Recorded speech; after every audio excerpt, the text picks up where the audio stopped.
Okay, welcome to the second video in the rebuttal section of this prep series. Today we'll be looking at round 5's opposition, responding to opposition claims. So if you haven't watched the rebuttal tutorial or the government video, I would highly advise you watch those and then return back to this one. So like in the previous video, we're debating the tribe motion, whether or not they should choose by lottery or majority vote, and this time we'll generate statements for opposition and then we'll respond to them. So like in the previous video, pause here, generate the statements, and then you can compare it to my process and see what rebuttal I also generate.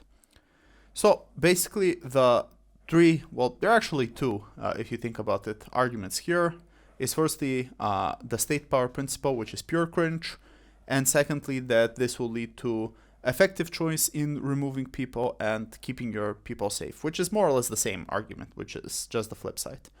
So let's first respond to the state power principle. So the way you respond to the state power principle is by making fun of it. The reason it's this specific type of attack and not all other types of attack is because this argument is so stupid that there is no other way to deal with it. So here are some of the best responses that you could get to this argument, which is, if you run the state power principle, that's because you can't make another argument, and, you know, let's just run the state power principle. Even the people that run the state power principle use this type of justification for when they're doing it. My personal favorite is, if I had a nickel for every state power principle Tin ran, I would be able to pay Oxford £130. I think that's a pretty, like, spot-on response to this argument. And finally, if I can get like free money if the state power principle owes me recourse.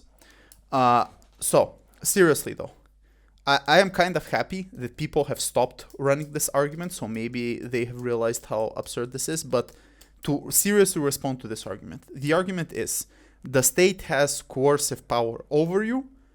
It can limit you in any particular way, or in this case, the tribe has coercive power over you. It commands you, it can take your life and stuff like that. Thus, it must give you a say in terms of like whatever, like just be able to vote and things like that. So the way you respond to this argument, firstly, is to say why specifically must be the vote the way that the state gives you this recourse.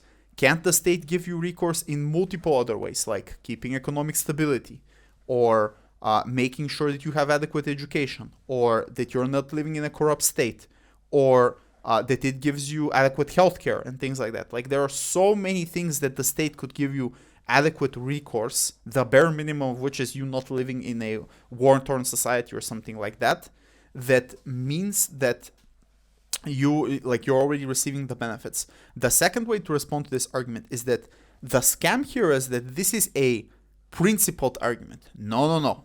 This is a practical argument, right? Just people are making it seem like it's a principled argument, but in reality, it's a practical argument, because the argument goes along the lines of there is a practical problem with how the government is harming you. Thus, the government should give you something practical. If you think about it, your capacity to vote, it's not some kind of right. It's like your ability to go and contribute in an election, so it's a practical thing. If that's the case, then just ask yourself, what is the impact of the state power principle? What is the impact of your capacity to vote?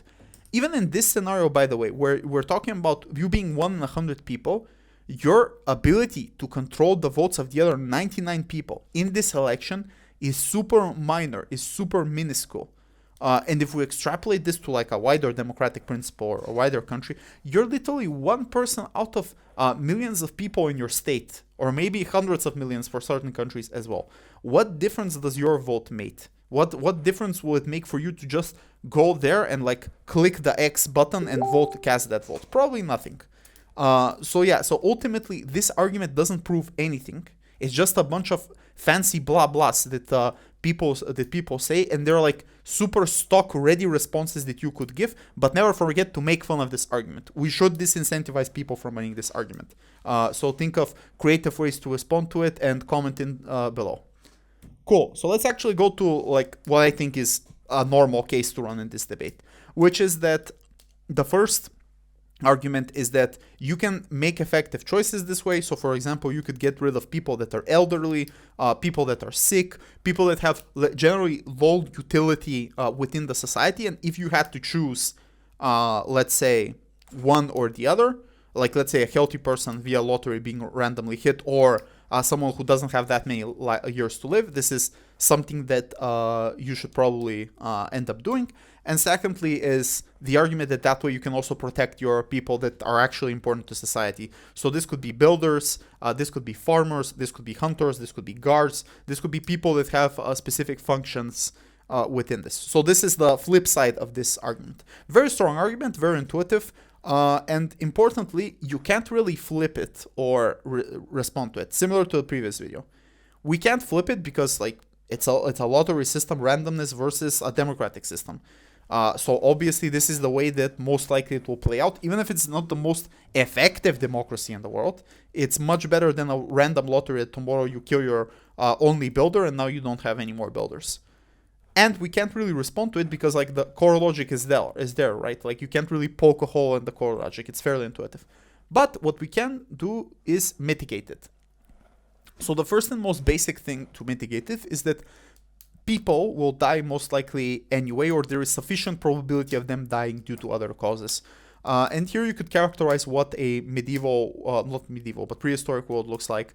There are animals there, there's like diseases, you're exposed to the elements, so a random fire may prop up. Maybe there are also other tribes, we don't know if that's for sure or not, that could also harm you. So given that's the case, the extent of the impact of having one additional person die each year in comparison to the already high probability that people will die isn't really that big of a margin within the debate. Of course, it's still there, but it's not that big of a change if you think about it. Secondly, it's still a lottery process, right? Like if you have one builder or two builders, the chances of them dying is still 1 out of 100 or 1 out of 50 in these type of cases. Still, there is a chance, but the chance is not that high as the other team would like you to believe. So that way you also mitigate.